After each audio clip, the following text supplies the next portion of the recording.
Señor les bendiga y agradezco la presencia de cada uno de ustedes, ¿verdad?, para tener audiencia en la noche y tratar de exponer estos textos que tenemos en el leccionario común.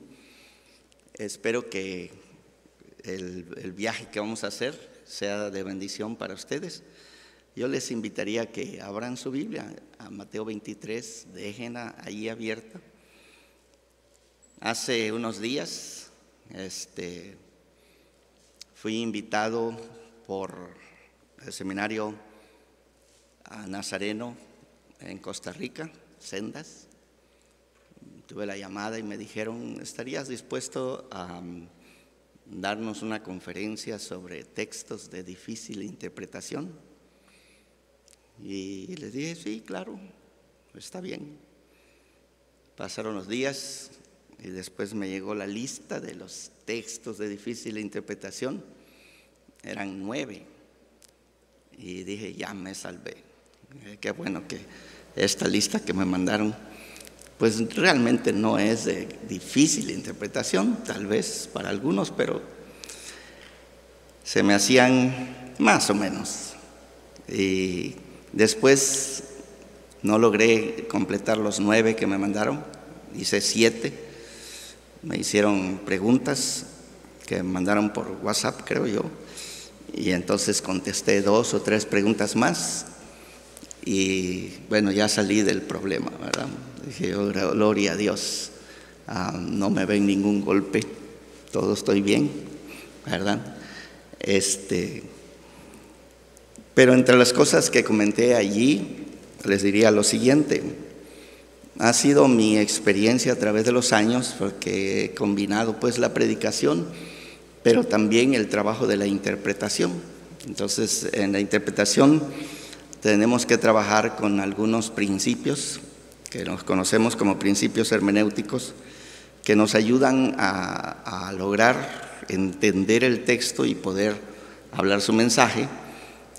Y en este esfuerzo de escuchar, no es un asunto que ya está resuelto, sino que constantemente están los estudiosos investigando nuevas maneras de hacer las preguntas, nuevas maneras de entrar al texto, pero casi siempre es la misma enseñanza. Un texto fuera de contexto es un pretexto. Entonces, la primera regla es contexto, contexto, contexto. Tienes que aprender a utilizar el contexto de manera que el texto se abra. Y en este esfuerzo les decía a los oyentes que yo siento que en la palabra de Dios tenemos muchos, pero muchos textos que constantemente, cuando pasa por ahí un predicador donde ellos están, levantan la mano y nos dicen: predícame, predícame. ¿Pueden ustedes imaginarse al texto bíblico diciéndole a un predicador: predícame? Porque pasan por aquí todos los predicadores y no quieren predicarme, porque predicar esos textos requiere mucho trabajo de investigación, de trasfondo, de contexto, etcétera. Y entonces ya yo creo que hay textos que cuando pasamos los predicadores ya ni levantan la mano, ya, ¿para qué? Si ni nunca me ponen atención, no me hacen caso, ¿verdad? Y les decía ahí en esta conferencia que todos los pastores deberíamos de tener una lista de textos difíciles para que cuando venga la oportunidad o cuando ya estemos listos y bastante maduros en la interpretación, podamos hacer el viaje. Y estos textos contienen verdades tan preciosas, tan bonitas, algo así como Enrique Taulero, allá en el siglo XIV, dijo: el desierto es una de las imágenes más bonitas de la vida espiritual, porque al desierto muy poca gente va. Entonces no está manchada con muchos pies humanos, no va mucha gente ahí. En segundo lugar, porque hay flora, en el desierto hay plantas que dan flores exquisitas. Eso me gusta. Estos textos son como eso. Ustedes se acercan y tienen flores exquisitas, preciosas. Y tercero, dice Taulero, porque hay muy poca provisión para la carne. Definitivamente en el desierto ustedes tienen que ser muy austeros, ¿verdad? Entonces, creo yo que estos textos, como el de hoy, Mateo 23, es uno de esos textos que sacan chispas para la interpretación. Y gastemos un tiempo. Mis notas son 96 páginas a renglón cerrado. Obviamente no se pueden tratar en un sermón, ¿verdad? Pero pues ese es lo que les decía, ¿verdad? El trabajo. Empecemos.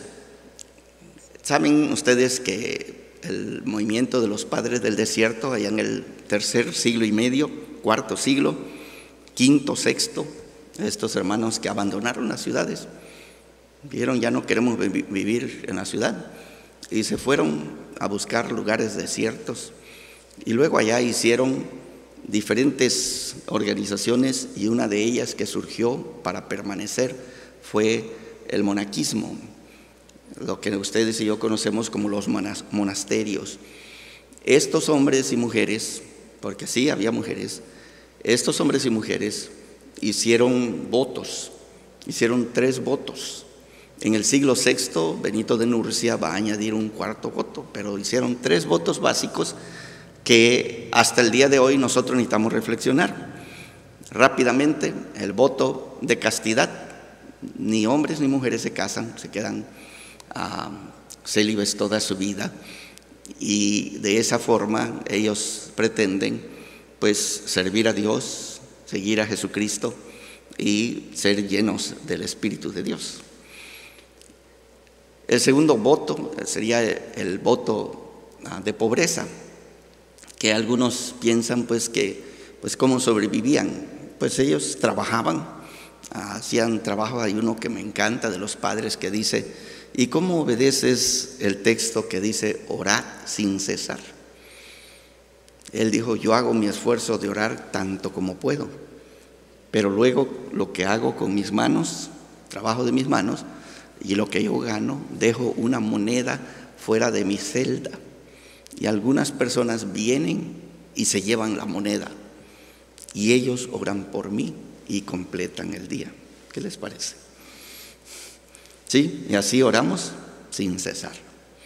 Estos hermanos célibes y pobres, diríamos, tenían un tercer voto, y era el voto de obediencia.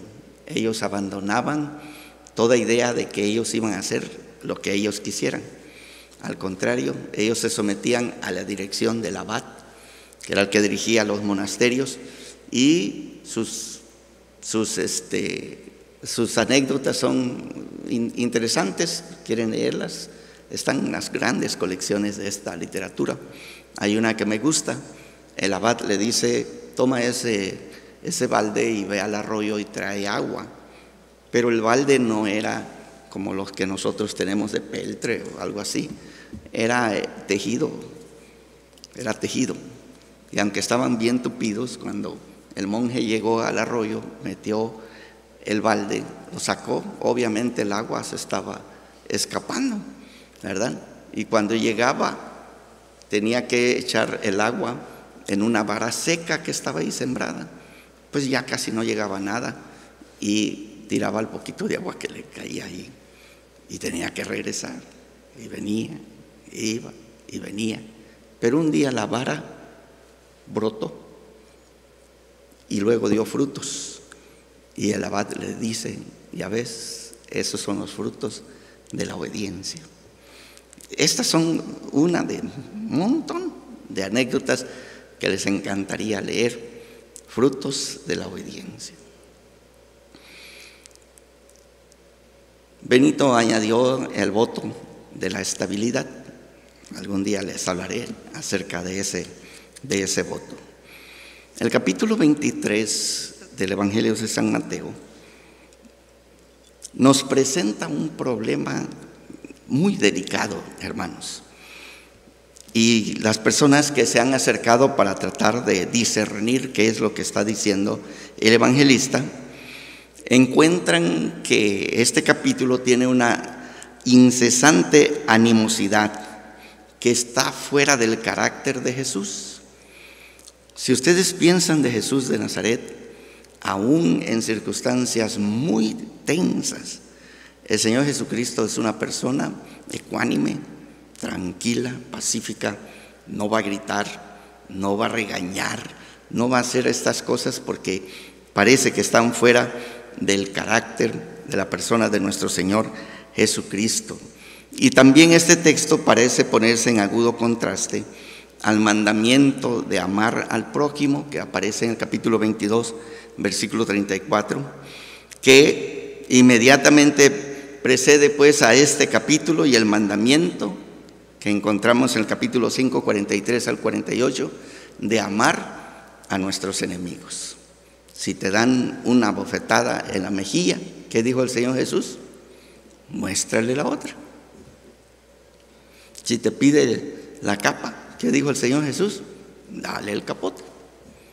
O sea, no riñas, ama también a tus enemigos. Pues allá en el Sermón de la Montaña, ustedes y yo encontramos un texto que dice: no te enojes contra tu hermano. No se te ocurra decirle a tu hermano raca, la palabra aramea para cabeza hueca. ¿Sí? No le vayas a decir a tu hermano cabeza hueca. En nuestro idioma, aquí chiapaneco, ¿verdad? Sería tonto. Eres un tonto. ¿Sí? Allá en la costa sería cabeza de camarón. Es lo mismo. El Señor Jesucristo dice: no le digas raca a tu hermano. Es el insulto más pequeño que ustedes pueden decirle a una persona. Es el insulto más pequeño. Pero el Señor Jesucristo dice: si tú le dices raca a tu hermano, estás expuesto a irte al infierno. Así es que tan chiquita la ofensa y tan grande la condena. Pero el Señor Jesucristo, tal vez el del capítulo 5, capítulo 6 y 7 de Mateo, pues no es el mismo del capítulo 23, porque aquí va a encarar a sus enemigos, a los escribas y los fariseos, y les va a decir, en este día está muy bien decirlo, practiquemos para decirlo cuando salgamos, ¿verdad? Paredes blanqueadas. Y está hablando del panteón. Sí, ahorita estamos en Halloween, Día de los Muertos, ¿verdad? Y mañana de los Inocentes, así es que practiquemos para decírselo a los demás, ¿verdad? El Señor Jesucristo está diciéndole a estos escribas y fariseos: ustedes son solamente una tumba que adentro contiene de puro hueso de muertos. Eso es lo que ustedes son. Entonces los comentaristas, por supuesto, han llegado a este texto y tienen sus comentarios. ¿Qué les parece este? Montefiore es un judío que ha leído el Nuevo Testamento y ha escrito sobre él, el Nuevo Testamento, especialmente sobre Mateo. Él ha dicho: este es el texto menos cristiano de toda la Biblia, porque tiene al Cristo diciendo las cosas que está diciendo en contra de sus enemigos. Un escritor que se apellida Green escribió: la extrema amargura de este capítulo está fuera de carácter con lo que podemos recuperar del Jesús histórico. Otro judío dice: el cuadro del fariseísmo aquí está viciado. O sea, ya está viciado. Es injusto e incluso una calumnia, porque Jesús está describiendo a los escribas y fariseos de esta manera. McNeil, un comentarista, escribió: demuestra que no es la palabra, sino el Espíritu el que se expresa en este texto, y es lo que importa. el texto es tan dificultoso que le estamos dando la vuelta, lo estamos costeando, no lo estamos enfrentando como debe de hacerlo. Le voy a dar la lista porque la necesitan para la hora del examen hoy, ¿verdad? ¿Sí? ¿Están listos? Los enemigos de Jesús, los escribas y los fariseos, son hipócritas. ¿Alguna vez os han dicho de la iglesia que somos hipócritas, hermano? ¿Cuántos han oído? Está llena de hipócritas. Están hablando de ustedes, por supuesto, ¿verdad? No de mí, de ustedes. Están hablando de ustedes. Y ustedes deben decir, amén, gloria a Dios, ¿verdad? No, ¿verdad?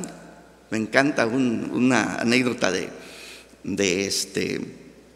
Fred Craddock, que llegó una persona pues a la iglesia, miró por la ventana y dijo, está llena de hipócritas. Y el policía que estaba allí el hermano Ovidio, que hay que orar por él, ¿verdad? Estaba allí diciéndole, sí, pero hay lugar para otro más. Gloria a Dios, ese me gustó, ¿verdad? Hay lugar para otro más, pásale. Aquí hay lugar para los hipócritas, ¿verdad? Hijos del infierno. ¿Cómo la escuchan esto? Escribas y fariseos son hijos del infierno. También son guías ciegos. ¿Sí? Ya lo escucho en las traducciones de mi pueblito. Están chocos. Esa es la palabra, ¿verdad? Están chocos. No chocolates, ¿verdad? Chocos. Bueno, cuarto, son hijos de asesinos, culpables de sangre inocente. Está fuerte los términos, hermanos. Nido de víboras. Caramba, ¿verdad? Esta iglesia es un nido de víboras. Oh, no. Bueno, que no se arrepienten. Ese es algo de acusación aquí. Y que difícilmente escaparán el juicio del Gehenna. Gehenna, si lo quieren traducir, sería el basurero. Sí, el basurero. No se van a escapar. Gehenna era el basurero fuera de Jerusalén. Ahí tiraban todos los desechos y entonces el humo estaba constantemente ardiendo, como nuestros basureros en el día de hoy, que siempre hay un humito que está allí quemándose algo. Gehenna es ese que describe el Señor Jesucristo. Y uno más para el efecto que queremos provocar en ustedes, hermanos. Samuel Sandel dice que el gran comentario de Stracke-Willer fuera su doctrina central. Tremendo, tremendo. Entonces, nosotros nos acercamos a este texto y la pregunta es, ¿qué hacemos con este texto? Bueno, muchas veces he propuesto, traigan una tijera, hermanos. Saquemos nuestra tijera y empecemos a cortar los textos difíciles, los textos complicados, los textos que no entendemos, a ver qué Biblia nos queda. ¿Sí? A ver qué Biblia nos queda. Los eruditos han tratado de solucionar este texto y nos dicen que probablemente Jesús habló una cosa en un lado, pero habló otra cosa en otro lado, y que lo que enseñó aquí y lo que enseñó allá, pues no cuadran bien. Entonces se contradicen. Pero eso nos deja a nosotros en un problema tremendo. Porque ¿qué hacemos pues con Mateo capítulo 23? ¿Qué hacemos con este capítulo que tenemos aquí? Algunos piensan que los escribas y fariseos que están aquí no se refiere a todos. Esos son recursos muy interesantes. No se refieren a todos, sino solamente a una minoría contumaz. Que estos es con los que el Señor está diciendo ustedes.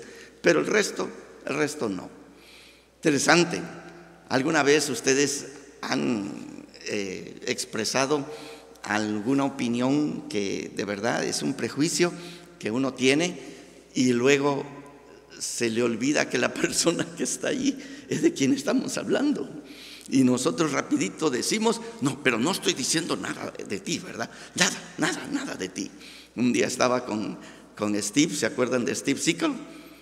¿Sí? Estaban en la casa, pues como sus hijos hablaban inglés y mis nietas hablan inglés, pues era de juntarlos para que se oyeran los pericos hablando en inglés, ¿verdad? Ahí estábamos las dos familias platicando y yo tengo mis problemas con los gringos, entonces digo, esos gringos que no sé qué. Digo, pero no tú, Steven, no tú, Steven. No tú. Si les ha pasado, pues a mí me ha pasado, ¿verdad? Bueno.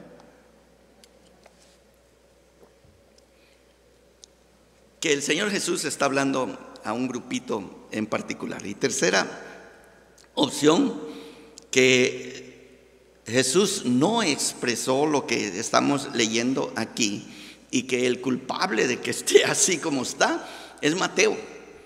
¿Qué les parece? Eso también es una buena escapatoria. Alguien nos acusa a ustedes de que ustedes dijeron algo y luego los confrontan y ¿qué van a decir? No, yo no dije eso. Yo no dije eso. Estábamos en una campaña, hermano H.O. Espinosa estaba predicando y dijo cosas. Lo que él no sabía en aquel entonces es que lo grabaron. Y entonces en una serie de preguntas alguien le dijo, hermano, pero usted dijo tal y tal cosa. Y dijo, no, nunca yo he dicho esa cosa.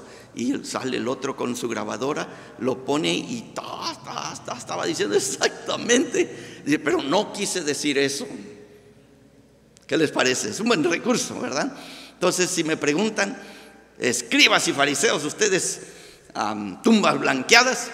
No, el Señor no quiso decir eso. Quiso decir otra cosa, ¿verdad? Y yo les he dicho a algunos, qué bueno que por ahí aprendí algo de los idiomas, porque cuando la cosa se pone muy difícil, yo les voy a decir, el griego no dice así. Y como ustedes no saben griego, pues ya se acabó la plática, ¿verdad? No, el griego no dijo así. Y si dicen, no, pero que el griego sí, pero detrás de eso está el arameo. El arameo no dice así.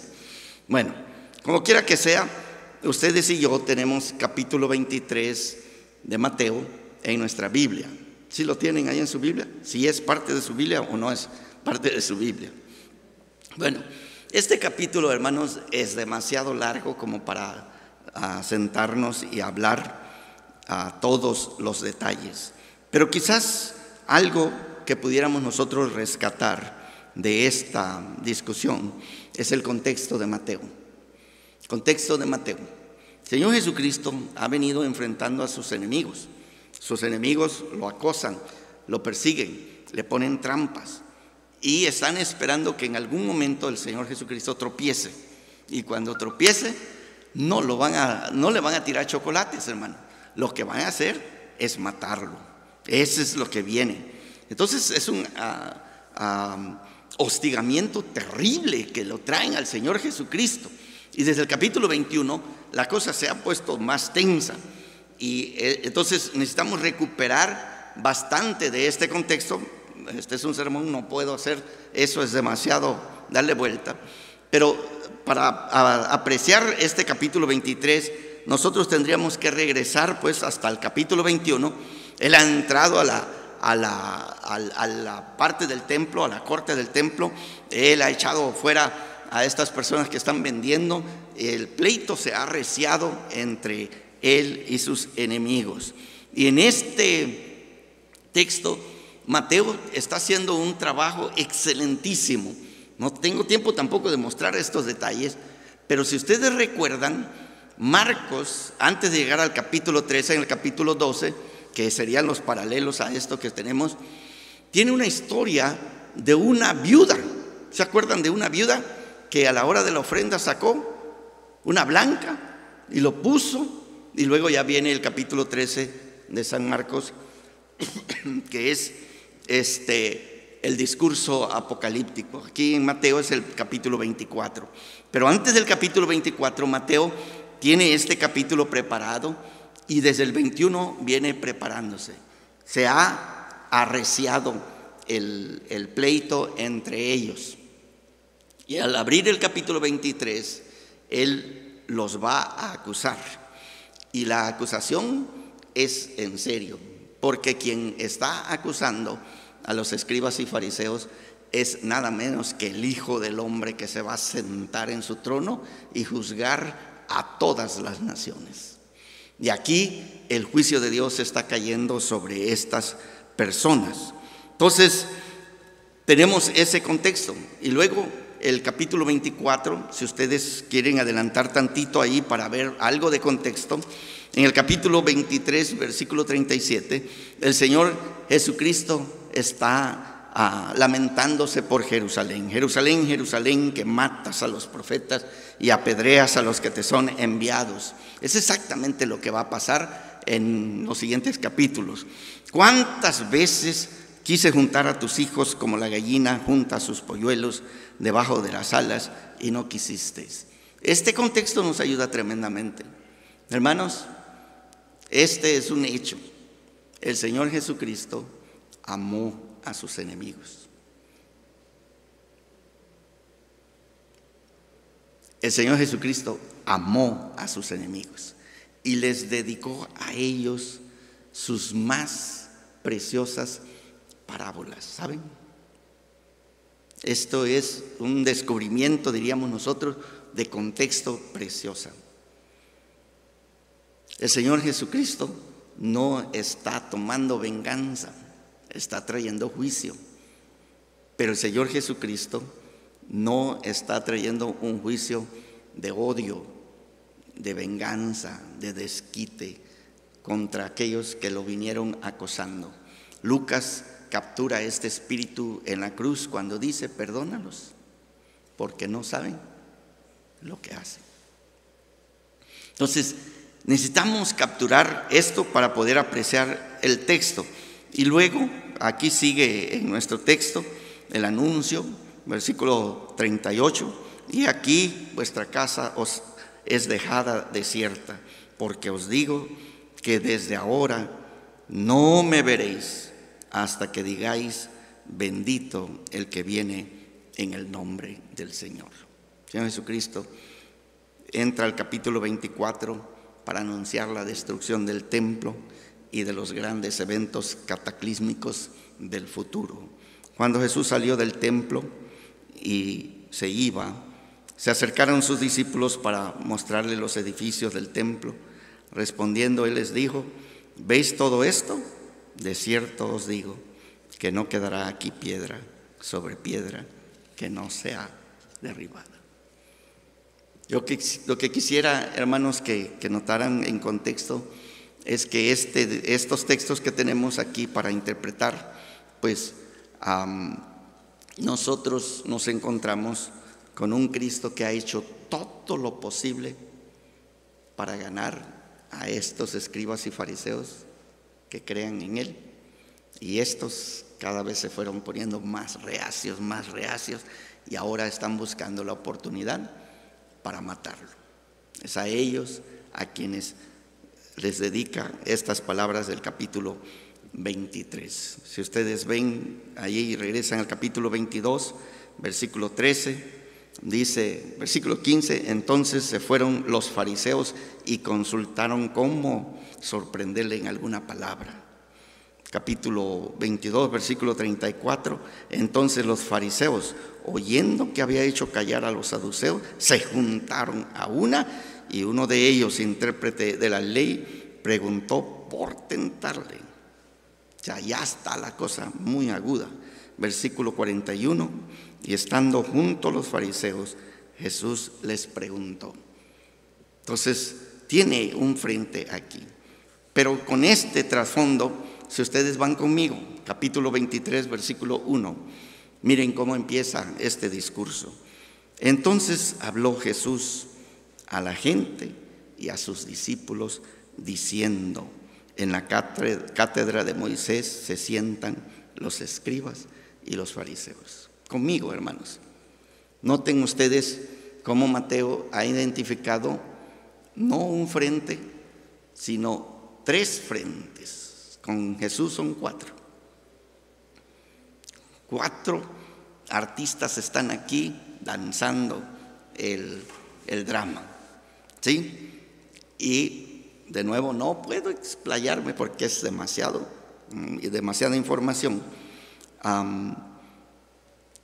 Nos han llamado la atención que en el versículo 1, cuando Jesús habla, su discurso está dirigido en primer lugar a la gente.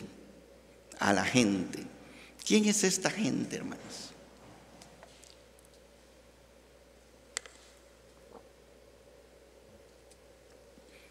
La audiencia identificada aquí es la multitud. La multitud. Tendríamos que iniciar desde el capítulo 4 y cada vez que encontramos a la multitud, observarla a ella, la multitud. ¿Sí? La multitud es esta que cuando el Señor Jesús empezó a predicar, inmediatamente se juntaron de todas partes y venían a escuchar al Señor Jesucristo. En este punto creo yo que es una lección muy importante, porque algunas personas han concluido que la multitud es el criterio del éxito de una persona. ¿Sí? Si usted es un artista, ¿qué es lo que quiere ver en su Facebook? ¿Qué es lo que quiere ver? Quiere ver los likes, ¿verdad? ¿Cuántos likes hay aquí? Bueno, la hermana Dina nos hizo votar, ¿verdad? Y ella quería, por favor, voten. Y ya nosotros confundidos, la flechita para arriba, la flechita para abajo, ¿verdad? Pero ahí estamos, los likes. Hoy día, si alguien le dice, ¿verdad?, que un video se ha vuelto viral y que tiene millones de likes, significa que es famoso. ¿Pueden ustedes imaginarse desde que el Señor Jesucristo empezó a predicar, echar fuera demonios? Ahí viene la multitud, quiere ver, quiere escuchar todo lo que está pasando. Y un milagro, otro montón de gente. Ya veo todos cargando a sus enfermos en las camas, ¿verdad? Buscando dónde está. Y como en aquel entonces no tenían la facilidad de nosotros, ¿verdad?, de comunicarse, salían para acá y descubrían que no, se fue por el otro lado, vamos para allá. Pero la multitud, hermanos, es algo que en algunas ocasiones su función es muy positiva. Ellos decían, gloria a Dios por el milagro, ¿sí? Glorificaban a Dios porque nunca se ha hecho esto. Y hay ocasiones en que querían prender, de verdad, querían prender al Señor Jesús porque sus enemigos decían, demonio tiene. Pero la multitud estaba allí y entonces los enemigos de Jesús se iban a un lado. Así es que esta multitud que tenemos aquí juega un papel muy importante y a ellos le está predicando.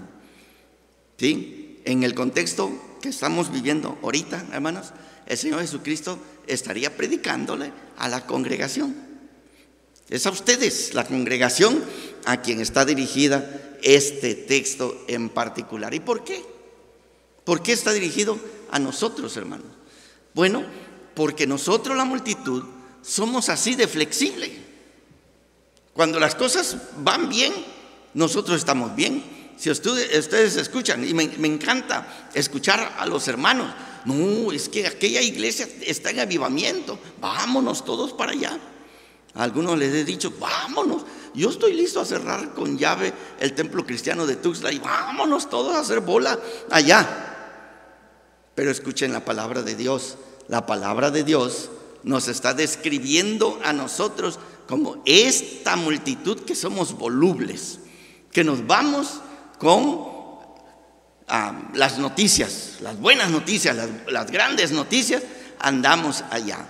Tuve un tío, Manuel Gutiérrez, en realidad mi familia debería ser Gutiérrez y no Arriola, pero Manuel Gutiérrez era mi tío.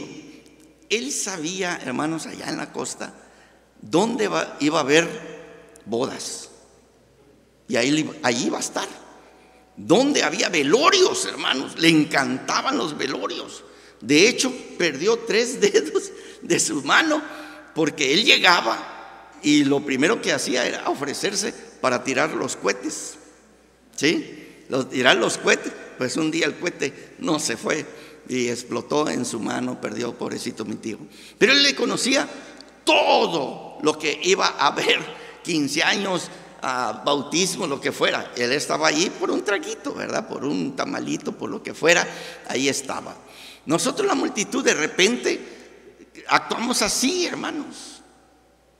Nosotros necesitamos fundamentos más firmes, porque esta multitud a quien está predicando, en realidad el Señor Jesucristo les está diciendo, los amo a ustedes.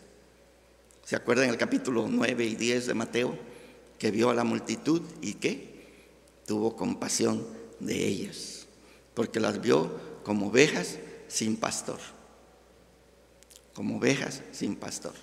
Y de verdad, la multitud tiene la tendencia que no tenemos un pastor en una iglesia y la multitud se mueve para acá, se mueve para allá, está temblando, se está haciendo más chiquita.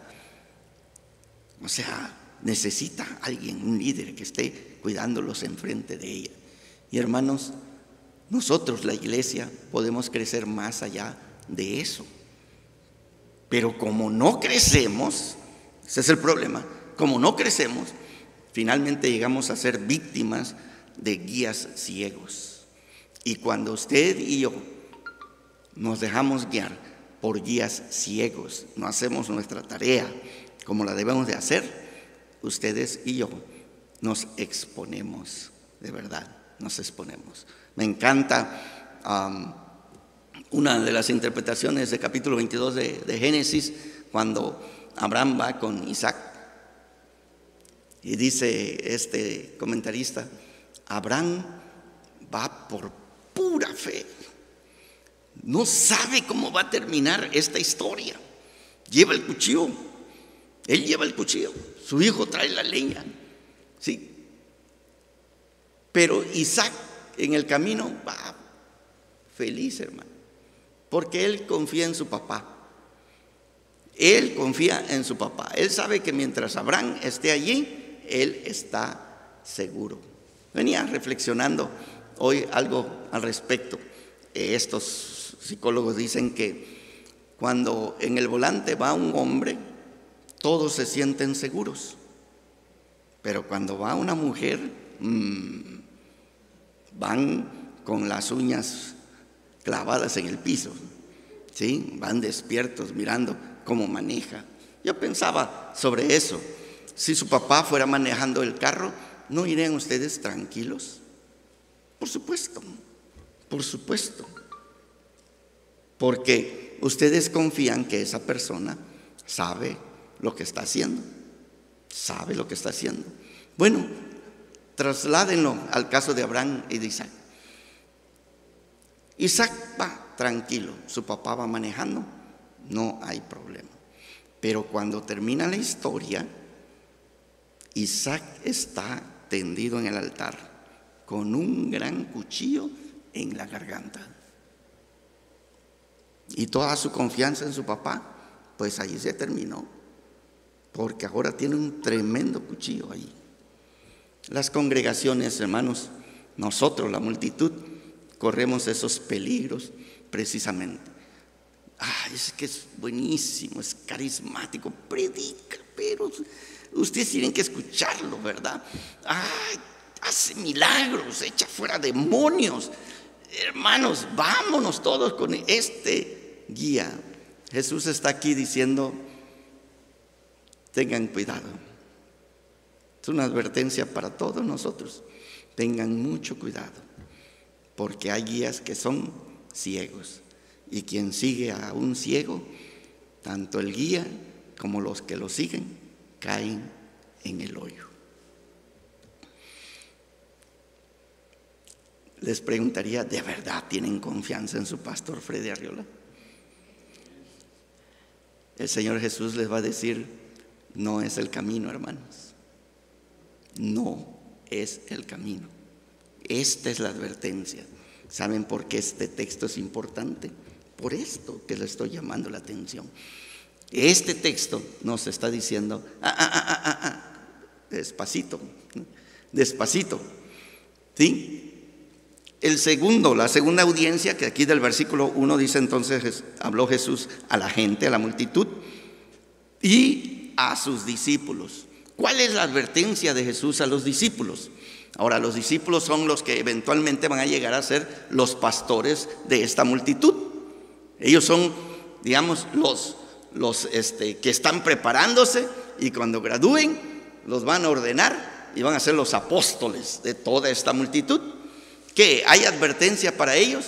Por supuesto que hay advertencia. Este texto es un texto crucial, hermanos, en una de las áreas que casi no ponemos atención y que tiene que ver con el uso del poder.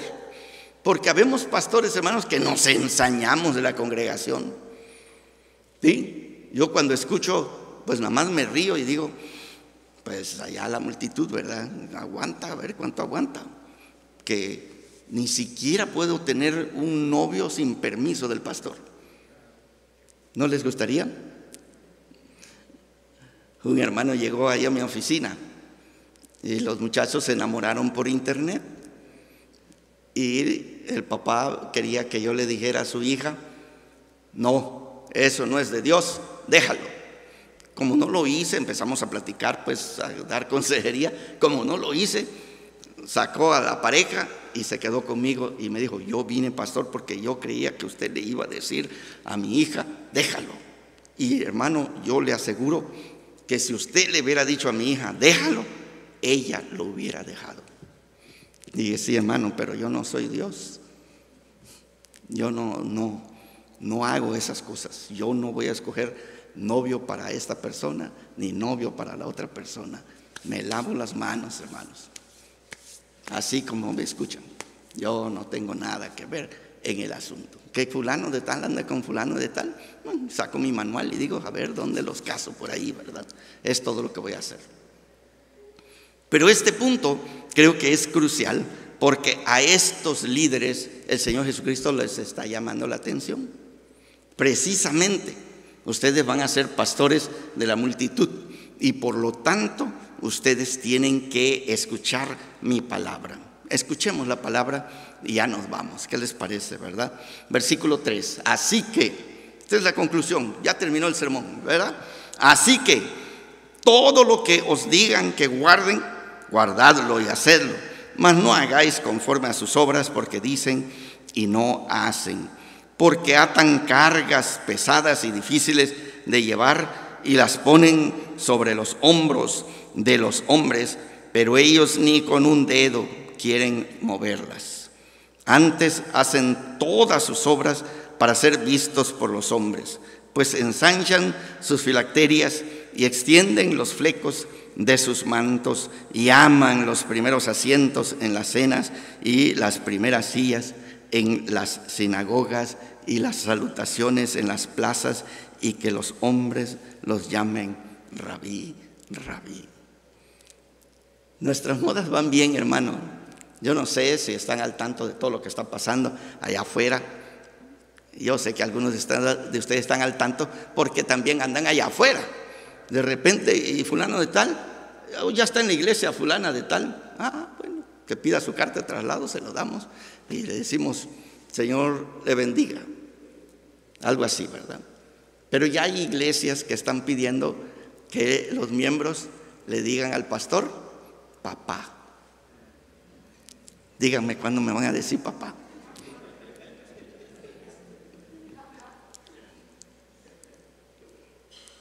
Una vez casé una pareja, ¿verdad? Y el novio no hablaba español, así es que me tocó dar la consejería. Y me dijo un día, Father, así en inglés, Father. Y yo le contesté, solo de 3. Solo de 3, no tengo más hijos. ¿Sí? Solo de 3. Un día un jovencito, no tenía papá, vino y me dijo, pobrecito, ¿verdad? Pero de ni modo, tenía que, pastor, ¿le puedo decir papá? No me puedes decir papá, por favor, ni se te ocurra. Y tío, tampoco, no. Algunos pastores y sacerdotes tienen muchos sobrinos. No. Bueno, hermanos, estamos viviendo en tiempos donde los pastores queremos que nos digan algunas cosas, ¿sí? Y yo me peleé con el doctor Franco porque él quería que le dijéramos doctor. Pues cuando estábamos en público decía el doctor Sergio Franco, pero fuera hermano. Es todo. No le voy a decir nada más. ni aquí ni en el cielo. Lo que estamos hablando aquí es el abuso del poder. Cuando alguien se ensaña de la congregación, se ensaña de la multitud y empieza de alguna manera a que le den el primer lugar en la mesa, a que pues los saluden en la plaza, y no saludos cualquiera, pues aquí los tenemos. Concluimos, hermanos. Los versículos que siguen creo que son claros ya, espero que sean claros. Pero vosotros no queráis que os llamen rabí. Solo la hermana Dina tiene el derecho de decirme Santo Padre, ¿verdad? Le di ese permiso por allá. Solamente ella. Después los demás los voy a reprender. ¿Ok? Porque uno es vuestro maestro, el Cristo. Amén, hermanos. Uno nada más es el maestro. Gloria a Dios por los buenos maestros, profesores de las universidades, de los seminarios que podemos traer y que pueden enseñarnos grandes cosas. Gloria a Dios. Pero cuando se van, seguimos diciendo, solamente Jesucristo es nuestro maestro. Y todos vosotros sois, ¿qué? Hermanos. Hermanos. Entonces, nada de reverendo, por favor. Soy reverendo, pues es mi rango dentro de la iglesia, presbítero. Pero nada, hermanos, nada. Tenía allá una pareja en la iglesia de Belvedere, cuando era pastor de jóvenes. La esposa le decía a su esposo, reverendo. Siempre le decía, reverendo, reverendo. Su esposo, reverendo. No sé cuándo se peleaban si le decía reverendo, pero reverendo, reverendo. Nada de eso, hermanos. Al final del día, usted y yo fuimos comprados con la sangre de Jesucristo. Y Él nos hizo hermanos y hermanas delante del Señor. Igualitos, nadie más allá, nadie más abajo. ¿No les gusta el texto, hermanos? Está precioso, precioso. Este texto que parecía muy difícil, de pronto tiene joyas preciosas que enseñarnos. ¿Sí? Y no llaméis Padre vuestro a nadie en la tierra, porque uno es vuestro Padre, el que está en los cielos. Gloria a Dios. Ni seáis llamados maestros, porque uno es vuestro maestro, el Cristo. El que es el mayor de vosotros sea vuestro siervo, porque el que se enaltece será humillado, y el que se humilla será enaltecido. Hasta ahí llegamos esta noche. Qué precioso texto. ¿Creen que debe estar en la Biblia? Definitivamente, hermanos, lo necesitamos, porque su mensaje es el Evangelio. Es el Evangelio puro y claro. Y las advertencias para nosotros, las amenazas también que vienen más adelante, ya no tenemos tiempo de verlas, siguen siendo ciertas para nosotros en el día de hoy. Jesucristo, nuestro Salvador, nuestro Maestro, también, hermanos, Él es nuestro Señor y nos enseña las cosas como deben de ser en su comunidad. Nosotros somos hermanos y hermanas en Cristo Jesús. Amén. Amén. Señor les bendiga, hermanos. Tengo en el reojo, diría yo, en esta noche que está presente con nosotros nuestra hermana Bellani. Sí, ¿verdad? ¿O me estoy equivocando?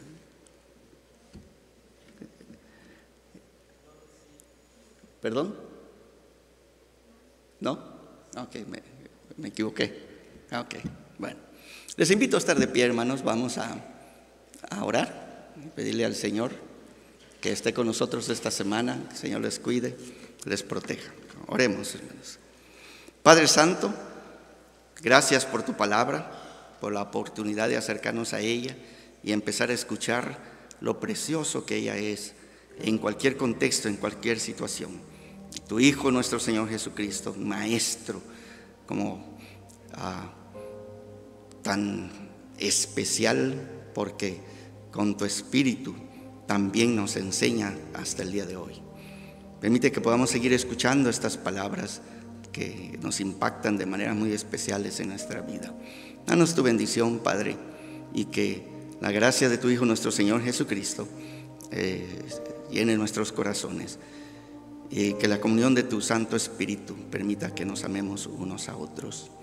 Amén. Hermanos, tengan una buena semana. Señor les cuide, les bendiga.